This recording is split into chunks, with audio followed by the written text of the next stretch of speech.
Good day everyone. This video is about solving a rational equation. And this is our given, which is the 5x over 6 minus 1 half equals to 1 over 3. The first thing we have to do in solving the rational equation is by finding our LCD, which is defined by our denominator, which is 6, 2, and 3. Just gonna continue that by 12, 4, 6,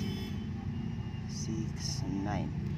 So first thing, after that we have to find our most common number out in here, which is the number 6, which is that's become our LCD. So LCD is equals to 6. And after that, we're just gonna divide our LCD into our given, divided by 6. First, 6 divided by 5x equal over 6. We have to cancel out these 6 because they are just the same. That's equals to, as resulting in 5x. The next one is the 6 divided by 1 over 2. Just basically just dividing it by into half. That's result in number equals 3. After that, we're just gonna divide it again from 1 over 3 divided by 6, which is equal to 2. And the next one is gonna transpose or put this negative number 3 into here. So that's basically from negative 3, that's equals to positive 3, 5x. Next, we're just gonna plus this 2 is equals to 5x, and after that we're just gonna divide this by 5 to cancel out these numbers. It would become only x equals to 5.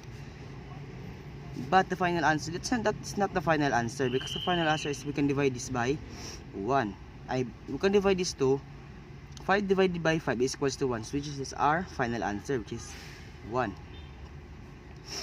And also, this is another way for us to find if our answer is correct by using checking is what we call it, check. The first thing we have to do in checking is we're just gonna write our given 5x 6 minus 1 over 2 equals to 1 over 3, and we're just gonna change this x of ours because our x is equals to 1. So 5, that's it. Plus after that, we're just gonna times this, which is equals to 5. After that, we're just gonna solve this or combine this by using our LCD, which is 6. So our LCD is 6, that one. And after that, 6 divided by 6 is equals to 1, and times by 5 is equals to 5. Thus 6 divided by 2 is equals to 3, and times by 1 is equals to 3. That's it.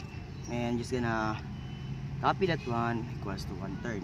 Thus the next one, we're just gonna simplify this and solve this. Is equals to 2, 6. Oh wait, let's make this one smaller. 2, 6 is equals to 1/3. But we can find this, we can make this into our lowest term, which is our lowest term by 2 over 6, which is the 1/3 equals to 1/3.